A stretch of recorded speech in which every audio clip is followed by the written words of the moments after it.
আজকে সন্ধে 7:45 ক্লাস এখন করিয়ে দিচ্ছি, কারণ সন্ধ্যাবেলা একটা নিমন্ত্রণ আছে বলে।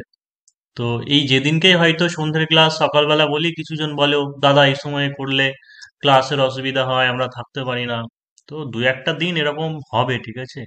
কারণ আমাকেও তো সামাজিক ব্যাপার যেগুলো সেগুলো একটু দেখতে হবে, সামাজিক রীতিনীতি নাকি। আর একটা জিনিস এমন তো নয় যে সবাই যে এত স্টুডেন্ট থাকে লাইভে, তো 30% 40% প্রেজেন্ট থাকে, সমস্ত ক্লাসের তো লিঙ্ক দেওয়া হয়, মানে হচ্ছে রেকর্ডিং থাকে। তো যাই হোক, যারা নেই লাইভে, লিঙ্ক থাকছে, সেখান থেকে অবশ্যই দেখে নেবে। তো দেখে নাও যে ট্রান্সলেশন করাচ্ছি, আর সেই সাথে একটা রিপোর্ট রাইটিং আজকে করাবো। এর আগে তোমাদের প্রেসি রাইটিং হচ্ছিল, প্রেসি রাইটিং এর 2 দিন পর পর ক্লাস হয়েছে, তোমরা নিজেরা প্র্যাকটিস করো, আবার হয়তো নেক্সট ক্লাসে আবার পড়াবো। তো দেখো যে কি আছে, সুভাষচন্দ্র চিত্তরঞ্জনের সুযোগ্য শিষ্য। সুভাষচন্দ্রের দেশ সেবার সূত্রপাত হয় আইসিএস পাস করার পরে। এই চাকরি ছিল বাঙালি যুবকের বড় সাধনার ধন। মহাত্মা গান্ধী ও দেশবন্ধু অসহযোগ আন্দোলনের প্রবর্তন করিলে সুভাষচন্দ্র এই গৌরব, চরম গৌরবের চাকরি মায়া ত্যাগ করিয়া তাহাতে যোগ দিলেন।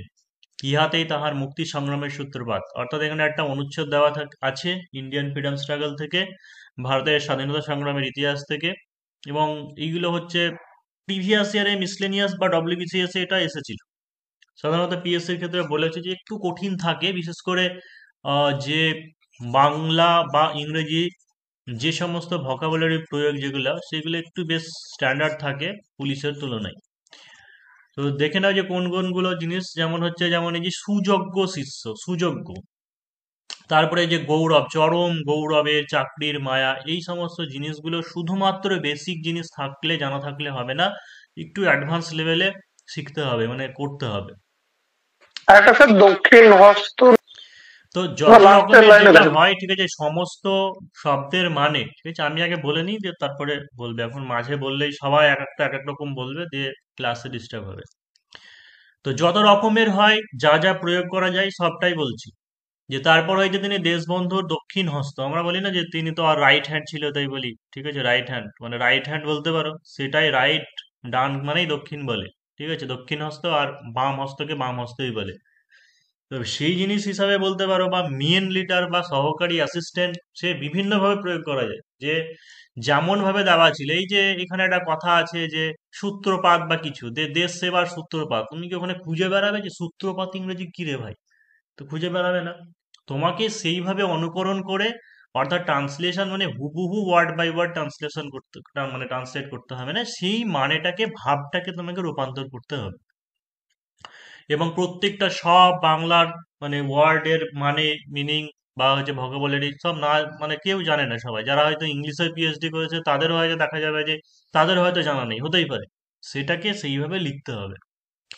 এবার একটা জিনিস দেখো যে প্রথমে কি লেখা আছে, সুভাষচন্দ্র চিত্তরঞ্জনের সুযোগ্য শিষ্য।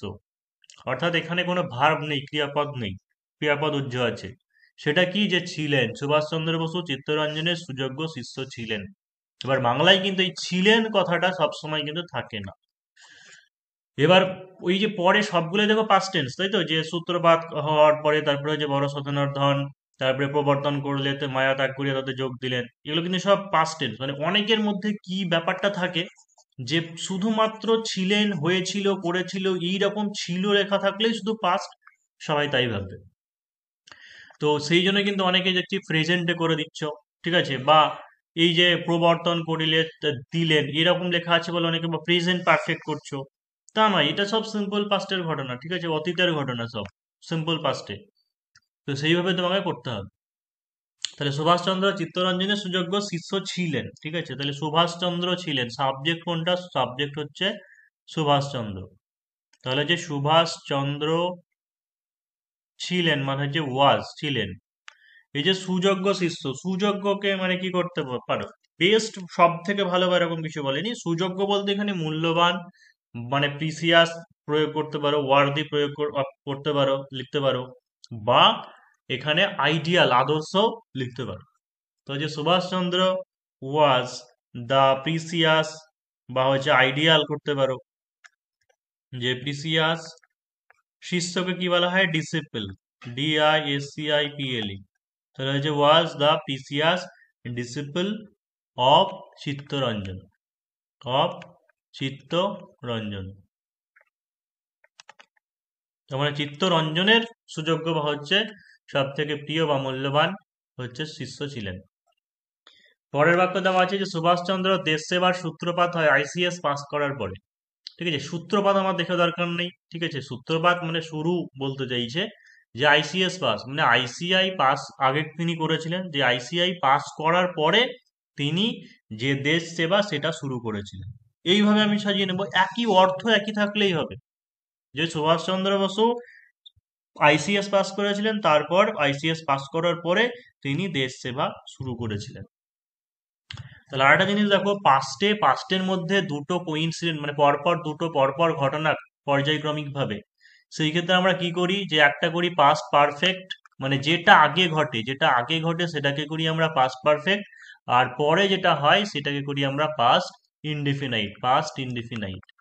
তো এই জিনিসটাকে একটু মনে রাখতে হবে গ্রামারের নিয়মটা, যে সুভাষ চন্দ্রের দেশ সেবার সূত্রপাত হয় আইসিএস পাস করার পরে, মানে আগে তিনি আইসিএস পাস করেছিলেন। তাহলে এইটুকু কি করব, এইটুকুকে আমরা পাস্ট পারফেক্টে করব।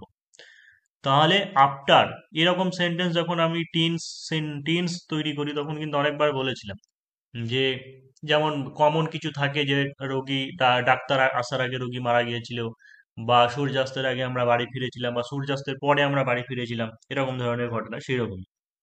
তাহলে আফটার হি হ্যাড পাস্ট, ঠিক আছে, তার আইসিএস পাস করার পরে কি করে, after he had passed the ICS, ঠিক আছে, after he had passed the ICS মানে আইসিএস পাস করার পরে তিনি শুরু করেছিলেন। ঠিক আছে, হি স্টার্টেড, এটুকু সিম্পল পাস্ট, যে he started to serve, he started to serve the country. বা নেশন করলেও তো হবে স্যার। তারপরে দেখো যে এই চাকরি ছিল বাঙালি যুবকের বড় সাধনার ধন, এই চাকরি ছিল বাঙালি যুবকের বড় সাধনার ধন। তার মানে এই চাকরি সাবজেক্ট কোনটা, যে এই চাকরি দিস জব ওয়াজ ছিল বাঙালি যুবকের বড় সাধনার ধন। তার মানে যখন আমরা ইংরেজিতে করব তখন কি হবে, এইটা আগে আসবে, যে ওয়েলথ করো, ঠিক আছে, ওয়েলথ হোক বা ধন যে জিনিসটা করবে, যে হচ্ছে দ্য জব ওয়াজ, এই এই পার্টটুকু আগে আসবে, তাই তো। যে আমরা কি আছে, বাঙালি যুবকের বড় সাধনার ধন, মানে যখনই যে জায়গাতে এর বিভক্তি দেখবে বাংলায়, ঠিক আছে, ইংরেজিতে কি হয়, অফ দিয়ে যখনই আমরা যুক্ত করব তখন কি হয়ে যাবে, শেষ থেকে আগে আসবে। তাহলে this job was the the wealth, this job was the wealth মানে ধন অফ, কি করবো, যে যুবকের বড় মানে এই বাঙালি যুবকের বড় সাধনার ধন। এবার সাধনা যে জিনিসটা কি বলে, সাধনা মানে ওয়ার্শিপ বলে, ঠিক আছে, ওয়ার্শিপ মানে হচ্ছে যেমন পূজারি বলা হয়, বা যে জিনিসটাকে সে মেনে চলে, সেই আদর্শটাকে সেটাকে ওয়ার্শিপার বলা হয়, যে মেনে চলে, বা হচ্ছে পূজা বা সাধনা মানে ওয়ার্শিপ বলবো। This job was the wealth of বড় সাধনা, মানে wealth of great worship, great worship. তাহলে ভালো করে দেখো, বোঝো সেন্টেন্স স্ট্রাকচারটা, যে এর দুটোই আছে ঠিক আছে, এখানে এর আছে, এখানে এর আছে, মানে লাস্ট থেকে যাবে, প্রথমে এটা হলো ধন মানে ওয়েলথ হলো, এবার তার আগের পার্টটুকু যে বড় সাধনা, ঠিক আছে, এইটুকু হলো অফ গ্রেট ওয়ার্শিপ। এবার যে বাঙালি যুবকের, তার মানে যে কি হচ্ছে, of the Bengali youth, of the Bengali. এখানে যে বেঙ্গলি স্পেলিংটা হবে, বাঙালি জাতি মানে BENGAL বাঙালি জাতিকে বোঝাচ্ছে, হচ্ছে অফ দ্য বেঙ্গলি ইউথ। তাহলে দেখে নাও যে এই জবটা ছিল, this job was the wealth of great worship of the Bengali youth, মানে বাঙালি যুবকের বড় সাধনার ধন। এবার যদি কেউ দুটো অফ না লাগাতে চাও, যদি অ্যাপোস্ট্রফি দিয়ে করে দাও, তাহলে এরকম করতে পারে যে this job was the wealth of the Bengali youths great worship, ঠিক আছে, এরকম করতে পারে of the Bengali youths great worship, মানে একটা অফ দিলে আর বাঙালি যুবকের, সেই জন্য of the Bengali youths A apostrophe দিয়ে দিলে, সেরকম করতে পারো। মহাত্মা গান্ধী ও দেশবন্ধু অসহযোগ, এই বাক্যটা যেমন আরো দেখো চরম কঠিন আছে, কিন্তু সহজভাবে আমি বলার চেষ্টা করছি, যে মহাত্মা গান্ধী ও দেশবন্ধু অসহযোগ আন্দোলন প্রবর্তন করিলে সুভাষচন্দ্র এই চরম গৌরবের চাকরির মায়া ত্যাগ করিয়া তাহাতে যোগ দিলেন। এখানে যেটা বাংলায় দেওয়া আছে সেটা হচ্ছে সিম্পল সেন্টেন্সও দেওয়া আছে, মানে হচ্ছে সরল বাক্যতে দেওয়া আছে যে মহাত্মা গান্ধী ও দেশবন্ধু অসহযোগ আন্দোলন প্রবর্তন করিলে।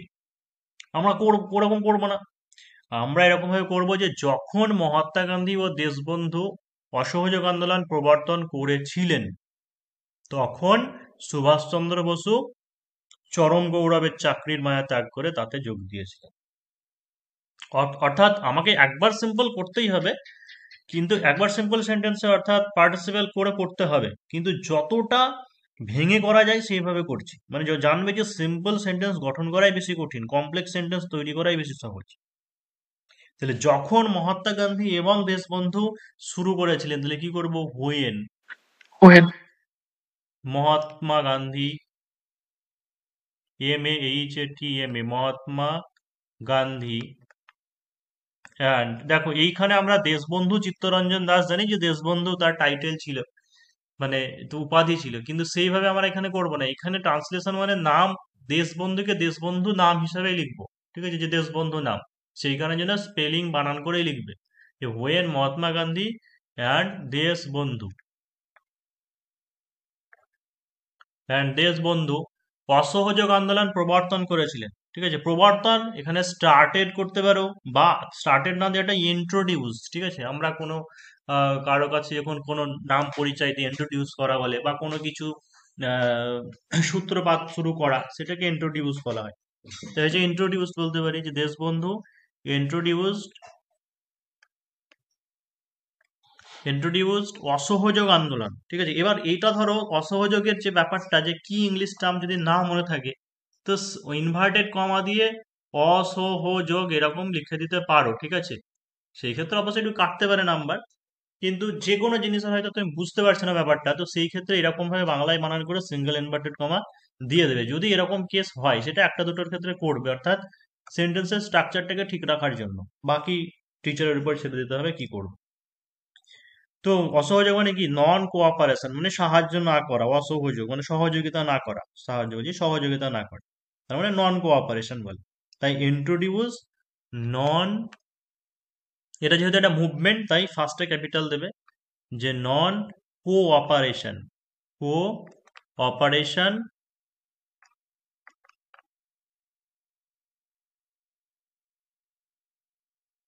Non cooperation movement. তাহলে কি দাঁড়ালে, ওয়েন মহাত্মা গান্ধী অ্যান্ড দেশবন্ধু শুরু করেছিলেন ইন্ট্রোডিউস নন কোঅপারেশন মুভমেন্ট, তখন।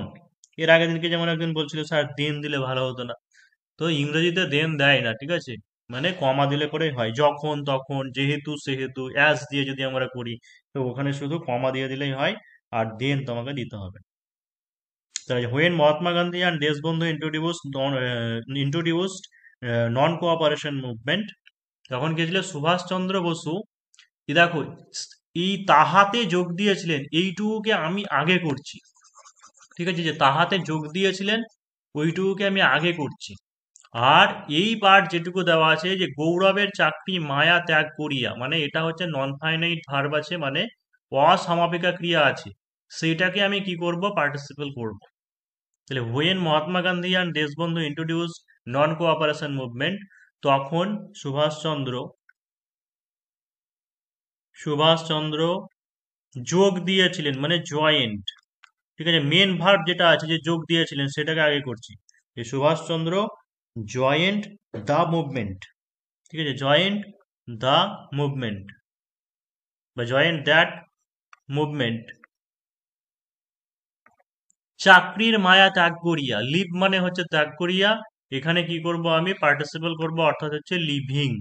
ত্যাগ করিয়া মানে হচ্ছে লিভিং, কি ত্যাগ করিয়া, চাকরির মায়া, চরম গৌরবের চাকরির মায়া। এখানেও দেখে সেম একই জিনিস, যে চরম গৌরবের চাকরির মায়া, মানে এর বিভক্তি আছে, তার মানে কি হবে, মায়া গ্লোরিয়াস। যে কথাটা আছে সেটা হচ্ছে আগে আসবে। ঠিক আছে, মায়াটাকে আগে আসবে, দিয়ে অব দিয়ে যুক্ত করব। তাহলে জয়েন্ট দ্যাট মুভমেন্ট লিভিং, মায়াকে কি বলবো, মায়া হচ্ছে কম্প্যাশন। ঠিক আছে, কম্প্যাশন, লিভিং মায়া, এখানে দি কম্পাসন করো, দি কম্পাসন অব দ্য চরম গৌরব মানে হচ্ছে এক্সট্রিম, চরম মানে হচ্ছে এক্সট্রিম বা আলটিমেট করতে পারো, অব দ্য এক্সট্রিম আর হচ্ছে ultimate glorious job, glorious job. তাহলে কি হলো যে চরম গৌরবের চাকরির, ঠিক আছে, গ্লোরিয়াস অফ দ্য জব এখানে বলা দরকার নাই, গৌরবের জব মানে গ্লোরিয়াস জব একসঙ্গে বলে দিলাম। তাহলে হচ্ছে of the extreme glorious job মানে চরম গৌরবের চাকরির মায়া। তার মানে দেখেন যে এখানে অফ দেওয়া আছে, তাই কম্প্যাশন মানে মায়াটা আগে হলো living the compassion of the extreme glorious job. তাহলে সেন্টেন্স অনেকটা এটা বড়, একটু বুঝে মাঝে শিখতে হবে এখন থেকে। এরকম সেন্টেন্স আগে যারা হয়তো সবাই করনি, নতুন যারা আছে হয়তো পার্টিসিপেল জিরান্ডার এগুলো করেনি, ওই যেগুলো শিখিয়ে দিয়েছিলাম যে আমি একটা মানুষকে দেখেছিলাম ফলের ঝুড়ি নিয়ে রাস্তা পার হতে, বা এরকম ধরনের সেন্টেন্স, ওইগুলো ছোট ছোট যারা করনি আর একবার যখন করাবো বেসিক, সেখান থেকে আরো ক্লিয়ার হয়ে যাবে। স্যার ছোট ছোট গুলো হয়ে যায়, এই যে এরকম টাপ টাপ গুলো চরম ছোট, গ্লোরিয়া মানে হ্যাঁ এগুলোর তো মানেটা তো জানতে হবে, এগুলো সেগুলো হবে না, মানে সব ওয়ার্ড স্টক বাড়াতে হবে, আর ওয়ার্ড স্টক এইভাবেই বাড়বে, ঠিক আছে, ওয়ার্ড স্টক তুমি ওয়ার্ড মুখস্থ করে পারবে না, এরকম ট্রান্সলেশন করতে করতেই বাড়বে। ইহাতেই তাহার মুক্তি সংগ্রামের সূত্রপাত, ইহাতেই তাহার মুক্তি সংগ্রামের সূত্রপাত মানে এটাই ছিল সূত্রপাত বা এটাই ছিল শুরু। তাহলে ইট ওয়াজ দ্য বিগিনিং, ঠিক আছে, এটাই ছিল শুরু, it was the beginning, it was the beginning of his struggle for independence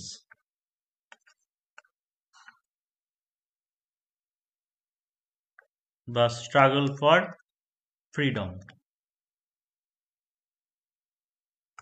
তাহলে এটাই ছিল শুরু, it was the beginning of his struggle for freedom.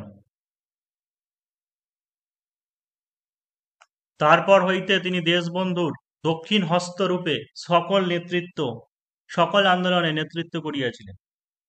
এটাই যে দেশ এই দক্ষিণ হস্ত মানে এটাই যে মেন, মেন লিডার হিসাবে বলতে পারো, মুখ্য মুখ্য লিডার হিসাবে, বা তোমার সেনাপতি, সেনাপতিকে ইংরেজিতে কি বলা হয়, চিফ, চিফ প্রধান, চিফ হিসাবে শুধু এমনি বলে দিতে পারো, বা কমান্ডারও বলতে পারো, সেটাও বলতে পারো।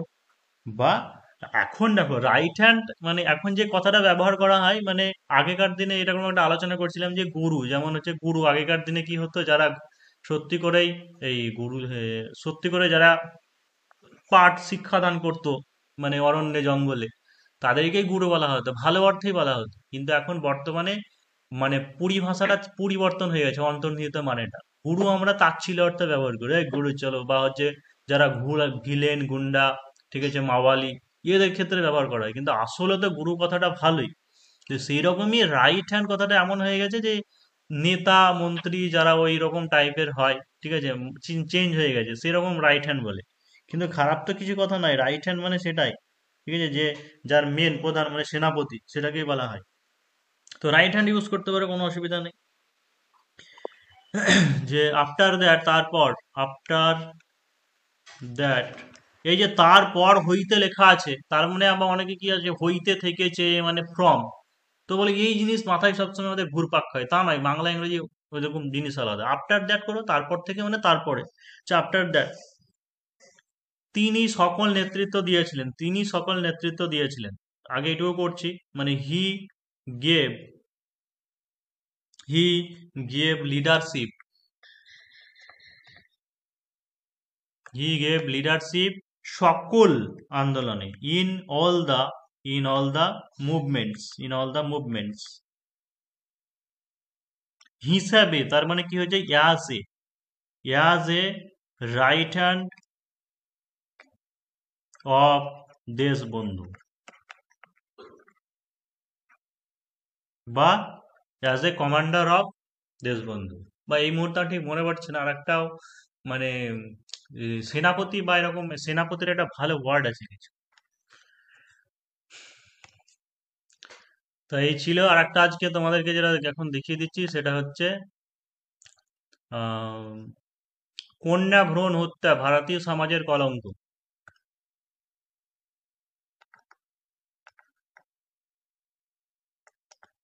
কন্যা ভ্রূণ হত্যা ভারতীয় সমাজ বা এমনি বলতে পারে যে সমাজের কলঙ্ক।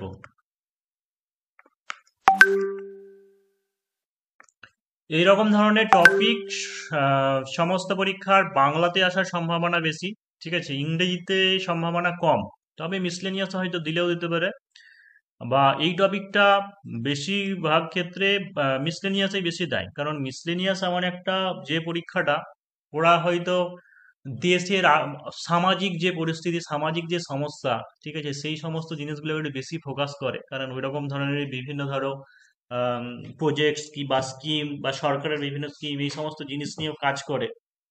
তো এই ব্যাপারগুলো একটু বেশি করে দেখে, তো সেখানেই বেশি দেওয়ার সম্ভাবনা বেশি থাকছে, এবং বাংলাটাতেই বেশি। যে কন্যা ভ্রূণ হত্যা সমাজের কলঙ্ক, মানে ব্যাপারটা কি হয়েছে, আইনি দিক থেকে তো এটা মানা আছে যে করা যায় না, যে আগে লিঙ্গ টেস্ট করা যায় না, যে ছেলে নাকি কন্যা সন্তান নাকি মেয়ে সন্তান। তবুও অনেকে কি হয় যে এটা চোরা পথে এই জিনিসটা করছে, এবং এর ফলে কি হবে, সবাই যদি একরকম ভাবে যে সবার ছেলে পুত্র সন্তান দরকার এ নাই, তাহলে একটা সময় পরবর্তীকালে কি হবে যে প্রজন্মের অসুবিধা হবে, মানে নারী পুরুষ যে অনুপাতটা সেটা কমে গেলে পরে বিভিন্ন সমস্যার সৃষ্টি হবে। তো সেই রকম ধরনের জিনিসটা কি বা কি কি সমস্যা হতে পারে, এর প্রতিকার কিভাবে করা যেতে পারে, সেই বিষয়ে একটা লেখা লিখতে হবে। তো নিজস্ব সংবাদদাতা যা বা যে ব্যাপারটা আমি বলেছি, যে যদি নিউজ পেপার কথাটা উল্লেখ থাকে তাহলে নিজস্ব সংবাদদাতা দেবে, অন্যথায় দেবে না। মানে একটা জিনিস আমাদের মধ্যে ভুল জিনিস যেটা আছে, ভ্রান্ত ধারণা, যে শুধুমাত্র পেপার রিপোর্ট রাইটিং মানে নিউজ পেপারে আসবে। নিউজ পেপার নাও হতে পারে, এমনি একটা কোনো রাইটিং যেটা আমরা লিখি, দিয়ে সেই লেখাটা বিভিন্ন পত্র পত্রিকার মাধ্যমে প্রকাশ পায়, বা স্টুডেন্টরা পড়ে, বিভিন্ন বইয়ের মাধ্যমে থাকতে পারে। তো রিপোর্ট প্রতিবেদন মানে শুধু নিউজ পেপারে আসবে তা নয়, ঠিক আছে, যদি দৈনিক সংবাদপত্রে প্রকাশযোগ্য বা এরকম যদি বলে দেয় তাহলে নিজস্ব সংবাদদাতা দেবে, আদারওয়াইজ দেবে না। মোস্ট ইম্পর্ট্যান্ট যে পয়েন্ট, সেটা হচ্ছে একটা টাইটেল বা শিরোনাম থাকবে, তারপর হচ্ছে অ্যাড্রেস, জায়গার নাম থাকবে। এবার জায়গার পরিবর্তেও ওখানে কোস্তানে ক খ গ বা এক্স ওয়াই জেড বা এরকম কিছু বলে দেয়, ঠিক আছে। তো কলকাতা জাস্ট রাজধানীর নাম, সেটা লিখলে পরে অসুবিধা নেই, বা অত তর্ক বিতর্কে গিয়েও লাভ নেই, মানে এমনি ক খ বা এরকম কিছু লিখে দিতে পারো জায়গার নামের জায়গায়। মানে অ্যাকচুয়ালি এইরকম ধরনের এই প্রতিবেদন মানে কি, যে তুমি নিজে লিখছো, ঠিক আছে, তুমি লিখছো মানে কি সেই অ্যাড্রেসটা তোমার নিজের থাকবে। সেই কারণের জন্য এরকম ধরনের রাইটিং এ নিজের ওই জায়গার পরিবর্তন, নিজের জায়গা মানে নিজের প্লেস দেওয়া মানা, সেই জন্য ক খ গ লিখছো, এরকম ভাবে লিখতে হবে। আর ডেটটা যেদিনকে পরীক্ষা দিচ্ছ সেদিনকারই ডেট দেবে। এটা অনেকদিন আগে 2022 সালে লিখেছিলাম, তো সেই জন্য সেই সালই দেওয়া আছে। দেখবে যে ভারতীয় সমাজে বর্ণভিত্তিক বৈষম্য, ধনী দরিদ্রের মধ্যে বিস্তৃত ব্যবধান, সংখ্যালঘুদের অধিকার অস্বীকার, নারী অত্যাচারের মতো অনেক সামাজিক কলঙ্কের মধ্যে কন্যা ভ্রূণ হত্যায় সবচেয়ে নিষ্ঠুর ও বিপজ্জনক, এটিকে বন্ধ করা উচিত অবিলম্বে। এখানে একটা হাইফেন দেবে যে এটিকে বন্ধ করা উচিত অবিলম্বে। এবং এই রকম ধরনের রাইটিং একটু শুরু করতে হবে বেশ জমকালো ভাবে, ঠিক আছে, মানে এন্ট্রি লেভেলটা মাস্ট হওয়া চাই, না তো নাম্বার পাওয়া যায় না। তুমি প্রথমে হয়তো কোনো একটা শুরু করে দিলে যে কন্যা ভ্রূণ হত্যা শুধু ভারতীয় সমাজের একটা বড় সমস্যা, ঠিক আছে, যদি এরকম শুরু করে দিলে সাদা মাটা ভাবে তা নয়, মানে এন্ট্রি লেভেল বা হচ্ছে ফার্স্ট প্যারাগ্রাফটাই খুব সুন্দর হওয়া উচিত। হ্যাঁ, তাহলে দেখো কি আছে যে এটিকে বন্ধ করা উচিত। পশ্চিমবঙ্গ পশ্চিমবঙ্গ নারী কল্যাণ উন্নয়ন দপ্তরের উদ্যোগে কলকাতা টাউন হলে রাজ্য নারী কল্যাণ মন্ত্রী সহ বিভিন্ন বিশিষ্ট ব্যক্তিবর্গ, আইসিডিএস কর্মী এবং স্কুল কলেজের ছাত্রছাত্রীদের উপস্থিতিতে কন্যা ভ্রূণ হত্যার বিরুদ্ধে সচেতনতা অভিযান চালানো হলো বেলা 10টা থেকে। এবার হয়তো এই ব্যাপারটা অনেকে বুঝতে পারছো না, যে কোনো কোনো রাইটিং এ এরকম ধরনের কথা বলছি যে এই জায়গাতে উপস্থিত ছিল এর হয়েছে, আবার কোনো কোনো রাইটিং এ লিখছি না, কোনো কোনো লেখার ক্ষেত্রে শুধু জাস্ট এমনি লিখে দিচ্ছি। এই ব্যাপারটা কি, এই ব্যাপারটা হচ্ছে দু রকম ভাবে লেখা হয়। এই রাইটিংটাকে শুধু একটা দিতে পারে যে কন্যা ভ্রূণ হত্যা সম্পর্কে, মানে কোনো জায়গায় অ্যাওয়ারনেস দেওয়া হয়েছে রিসেন্ট বা কারা উদযাপন করেছে সেই হিসাবে নয়, জাস্ট এমনি আমরা একটা প্রবন্ধর মতো এসের মতো লিখছি, যে জিনিসটা কি, এর প্রভাবটা কি আছে বা কিভাবে প্রতিকার করা যায় সেইভাবে লেখা যায়। এবার আমি এই জিনিসটা তুলে দিয়েছি যেমনই দিক তোমাকে, মানে এর আইডিটা যদি তোমাকে অ্যাওয়ারনেস কোনো কিছু হয়েছে সেটাও তো হয়ে যাচ্ছে, যদি নাও বলে তাহলে এইভাবে লেখা যাবে। যে আমি রিয়েলাইজটি করার জন্য বা বলছি যে এই ব্যাপারটা নিয়ে সম্প্রতি নারী কল্যাণ দপ্তরের উদ্যোগ থেকে বা বিভিন্ন জায়গা থেকে অ্যাওয়ারনেস বা সচেতনতা অভিযান দেওয়া হচ্ছে, মানুষকে দেওয়া হয়েছে, সেইভাবে লিখলাম। কেউ এটাকে যদি এমনি এই সচেতনতা অভিযান হয়েছে বলে যদি না দেয়, তাহলে জাস্ট এমনি লিখতে পারো, এমনিভাবে লিখে দেবে। কিন্তু যদি এই কথাটা উল্লেখ যদি নাও থাকে, তাহলে এমনি করে লিখতে পারো যে পশ্চিমবঙ্গ নারী কল্যাণের পশ্চিমবঙ্গ নারী কল্যাণ হোক, বা রাষ্ট্রীয় জনকল্যাণমূলক হোক, বা সেন্ট্রালের হিসাবে সেইভাবে বলতে পারো। ঠিক আছে, তবে এরকম ভাবে সংস্থাই বলবে যে এরকম ধরনের জিনিস পার্টিকুলার কোনো স্কুল কলেজ শুধু করে না, বা স্কুল কলেজ করলে পরেও কি থাকে যে সরকারি দিক থেকে নির্দেশিকা থাকে, বা সেখান থেকে অ্যাওয়ারনেস স্কুল কলেজের মাধ্যমে দেওয়া হয়, কিন্তু মেন উদ্যোক্তা হচ্ছে এরকম কোনো সংস্থাই এই বিষয়গুলোর উপরে দেখভাল করে, দেখাশোনা করে। আর এই জায়গাতে এদেরকে টানবে, আইসিডিএস কর্মীদেরকে টানবে, কারণ এরা নিচু থেকে কাজ করে, ঠিক আছে, নিচু লেভেল থেকে, গ্রাম থেকে, কারণ একটা ছোট বাচ্চা মা তাদের নিয়ে কাজ করে, তো বলবে।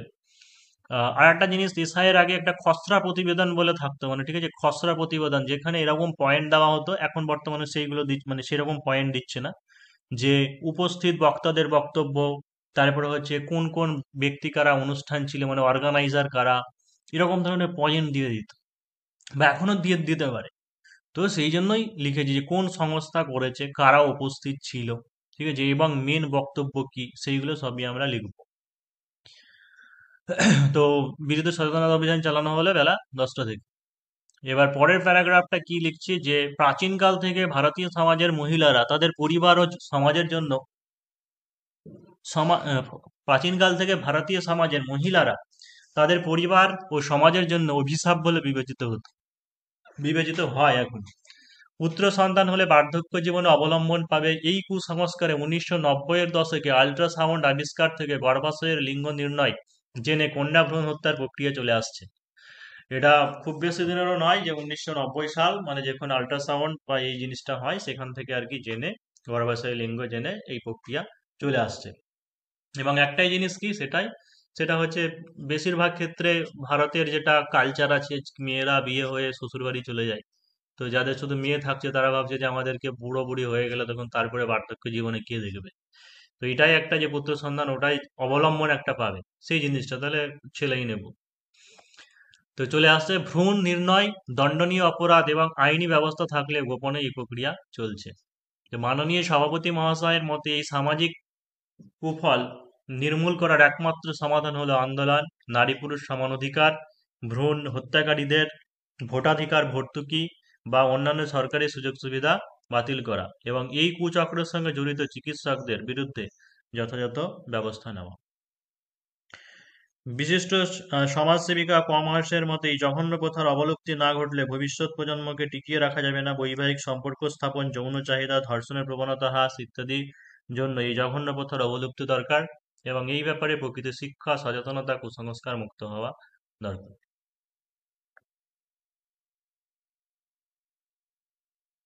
ঠিক আছে, আর যদি কিছু মনে হয় এখানে, মানে 150টা এরকমই শব্দ কি 160-170 খানা আছে, যদি আর কিছু মনে হয় কারো পয়েন্ট বা কিছু, তো দরকার নেই। শুধু সবসময় যে একটা ওয়ার্ড লিমিটের উপরেই নির্ভর, মানে এই এত বেশি শব্দ লিখলে হবে এরকম নয়।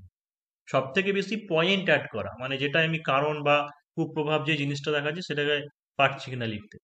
যেমন এর আগে অনলাইন প্ল্যাটফর্মের ব্যাপার নিয়ে একটা মিসলেনিয়াসদের যাদের রিপোর্ট রাইটিং দিয়েছিলাম, সেখানে যেমন তোমাদের একটা ভুল লেখার প্রসেসটা কি হচ্ছে, যে কমা কমা দিয়ে তোমরা এর সুপ্রভাব বা কুপ্রভাব লিখছো না, মানে একটা পয়েন্টকেই তোমরা বাড়াচ্ছ, 2-3 লাইন করছো।